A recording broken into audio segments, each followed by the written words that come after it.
نحمدہ و نصلی علی رسولہ الکریم اما بعد فاعوذ باللہ السمیع العلیم من الشیطان الرجیم بسم اللہ الرحمن الرحیم رب زدنی علما بسم اللہ الرحمن الرحیم رب اشرح لی صدری ویسر لی امری واحلل عقدۃ من لسانی یفقہوا قولی آمین۔ اللہم انی اعوذ بک من قول لا یسمع وعمل لا یرفع وقلب لا یخشع وعلم لا ینفع آمین یا رب العالمین۔ السلام علیکم ورحمۃ اللہ وبرکاتہ۔ ذالک الکتاب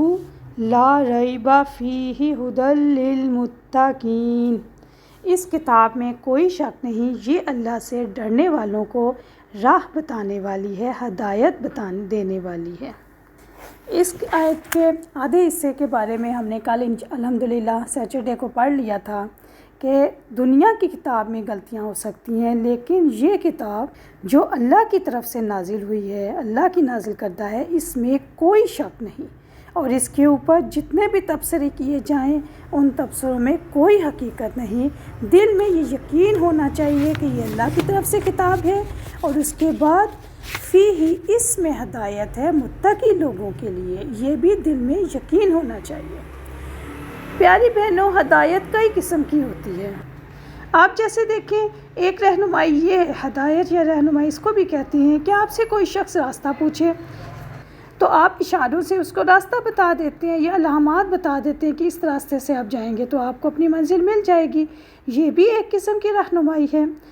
یا پھر یہ ہے کہ ایک راستہ پرخطر ہو، مشکل ہو، سمجھنا مشکل ہو، تو پھر آپ کیا کہتے ہیں کہ آپ کہتے ہیں کہ چلو میں آپ کے ساتھ بیٹھتا ہوں اور آپ کو اپنی گاڑی میں بٹھا کے لے جاتا ہوں،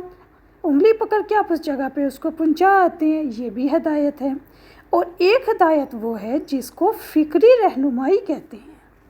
انسان فکری طور پر ایسی پیچیدگیوں میں مبتلا ہو گیا ہے کہ آدمی کو سمجھ ہی نہیں آ رہی، مشکلوں میں، پریشانیوں میں پڑ گیا ہے، تو پھر کیا ہوتا ہے کہ وہ اپنی بات سمجھنے کے لیے کسی کے پاس بیٹھتا ہے، تو قرآن اس سلسلے میں بھی رہنمائی دیتا ہے۔ ھدی للمتقین، یہ ہدایت ہے متقی لوگوں کے لیے۔ اس ہدایت کا تعلق اس ہدایت سے ہے جو منزل مقصود تک پہنچاتی ہے۔ ماضی میں ہمارے اسلاف پر بہت سی مشکلیں آئیں، ہمارے جو بزرگ گزرے ہیں انہوں نے قید کی مصیبتیں بھی برداشت کی، تختہ دار پہ بھی لٹکایا گیا، امام احمد حنبل اس کی مثال ہے، لیکن قرآن ان کا زادِ راہ تھا، ان کا راستے کا سامان تھا۔ وہ جو ہم نے مانگا تھا نا پچھلی آیت میں، پچھلی صورت میں، اہدنا الصراط المستقیم، تو اللہ تعالیٰ اس کا جواب یہاں پہ دے رہی ہے کہ یہ وہ ہدایت ہے، لیکن ساتھ شرط لگا دی ہے کہ ہدایت متقین کے لیے ہے۔ یہ پہلی شرط ہے، منزل مقصود پر پہنچنے کی شرط، کہ جو ہدایت چاہتا ہے اس کے لیے ضروری ہے کہ وہ تقوی کا احساس بھی اپنے اندر پیدا کرے۔ اب سوال یہ پیدا ہوتا ہے کہ تقوی کا احساس کیسے پیدا کیا جائے؟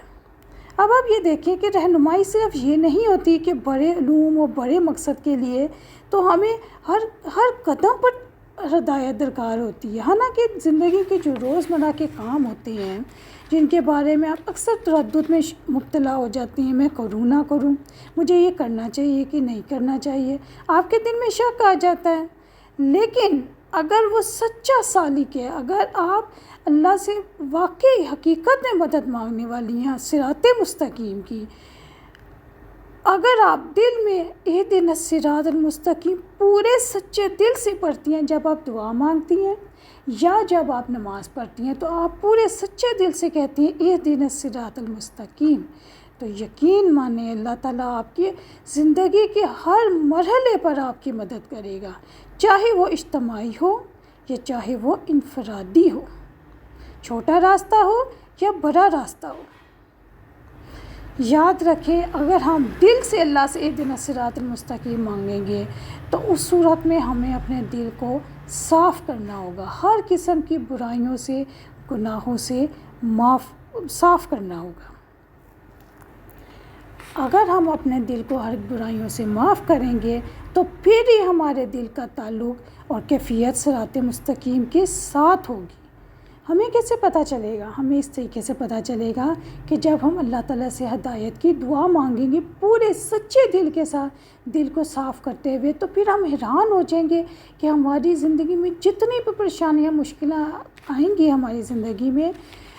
تو ہماری دعا کا یہ نتیجہ نکلے گا کہ اللہ تعالیٰ ہمیشہ ہمارے سیدھے راستے کی طرف رہنمائی کرے گا۔ ہر موقع پر اللہ تعالیٰ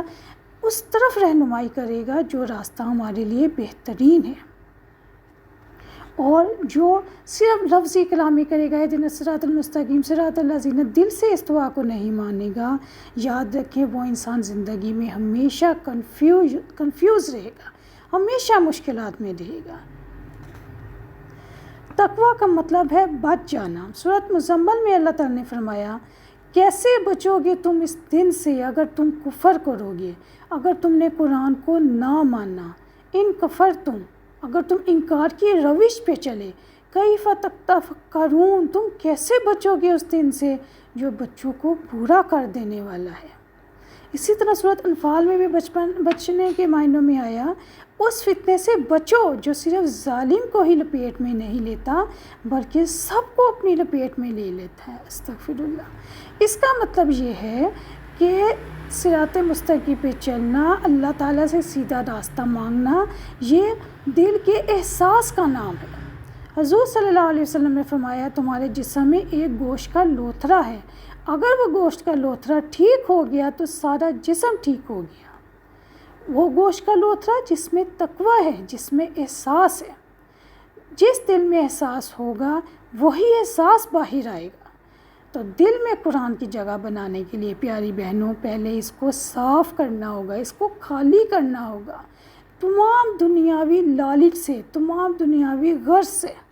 تمام دنیا کے مطلبوں سے۔ جب ہمارا دل خالی ہوگا پھر ہی تو اس میں اللہ کا خوف آئے گا، پھر ہی تو ہم متقی لوگوں میں شامل ہو سکیں گے، پھر ہی تو ہمیں ہدایت ملے گی۔ اللہ اکبر۔ دل میں موجود ہر چیز اس میں سے نکال دیں، اور اس میں صرف یہ احساس آئے کہ میں نے اللہ کی ناراضگی سے بچنا ہے اور اللہ کی رضامندی حاصل کرنی ہے۔ ہر دم اللہ کی ناراضگی سے بچنے کا احساس اور ہر دم اللہ کی رضامندی حاصل کرنے کا احساس، نیکی کی شدید طلب اور برائی سے بچنے کی شدید خواہش۔ یاد رکھیں اگر یہ دل میں آ گیا تو پھر اس کا نام تقویٰ ہے۔ جس نے یہ بنیادی کیفیت حاصل کر لی کہ اللہ تعالیٰ میں تیری خوشنودی اور تیری رضامندی حاصل کرنا چاہتی ہوں، اگرچہ میں پہلے قدم پہ ہوں، اگرچہ ابھی راستہ واضح نہیں ہے، مجھے نہیں پتہ کہ تیری ناراضگی سے کیسے بچنا ہے، مجھے علم بھی نہیں ہے، تیری رضامندی کا راستہ کون سا ہے، مجھے کچھ بھی نہیں پتہ، بس یا رب میرے سامنے تیرا قرآن ہے، اللہ میں وہ راستہ حاصل کرنا چاہتی ہوں، اس راہ پر چلنا چاہتی ہوں کہ میں تیری ناراضگی سے بچ کر تیری خوشنودی حاصل کرنے میں کامیاب ہو جاؤں۔ جس کے دل میں یاد رکھیں یہ طلب پیدا ہو گئی اور اس طلب کے بعد اس نے قرآن پڑھنا شروع کر دیا تو قرآن کا وعدہ ہے کہ یہ اس کو منزل مقصود پر پہنچا دے گا۔